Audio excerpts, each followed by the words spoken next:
नवरात्रि का दूसरा दिन देवी ब्रह्मचारिणी को समर्पित होता है।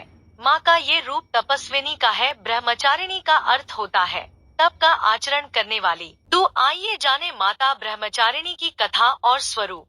माँ ब्रह्मचारिणी ने अपने पूर्व जन्म में राजा हिमालय के घर में पुत्री रूप में जन्म लिया था। तब देवर्षि नारद के उपदेश से इन्होंने भगवान शंकर को अपने पति रूप में प्राप्त करने के लिए अत्यंत कठिन तपस्या की थी। इस दुष्कर तपस्या के कारण इन्हें तपस्चारिणी अर्थात ब्रह्मचारिणी नाम से अभिहित किया गया। कथा के अनुसार 1000 वर्ष उन्होंने केवल फल मूल खाकर व्यतीत किए और 100 वर्षों तक केवल शाक पर निर्वाह किया था।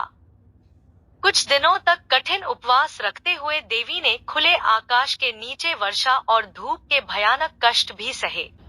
कई हजार वर्षों की इस कठिन तपस्या के कारण ब्रह्मचारिणी देवी का शरीर एकदम क्षीण हो उठा।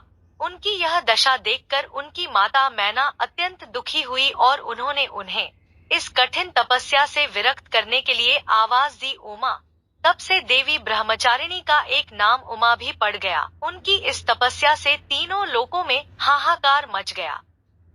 देवता, ऋषि, सिद्धगण, मुनि सभी देवी ब्रह्मचारिणी की इस तपस्या को अभूतपूर्व पुण्यकृत्य बताते हुए उनकी सराहना करने लगे। अंत में पितामह ब्रह्मा जी ने आकाशवाणी के द्वारा उन्हें संबोधित करते हुए प्रसन्न स्वर में कहा, देवी, आज तक किसी ने ऐसी कठोर तपस्या नहीं की जैसी तुमने की है। तुम्हारे इस कृत्य की चारों ओर सराहना हो रही है।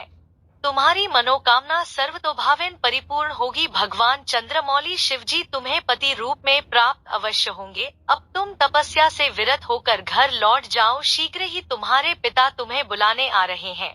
इसके बाद माता घर लौट आए और कुछ दिनों बाद ब्रह्मा के लेख के अनुसार उनका विवाह महादेव शिव के साथ हो गया। इनका स्वरूप अत्यंत तेजमय और भव्य है। माँ ब्रह्मचारिणी अपने दाहिने हाथ में जप की माला और बाएं हाथ में कमंडल धारण करती हैं और श्वेत वस्त्र पहनती हैं।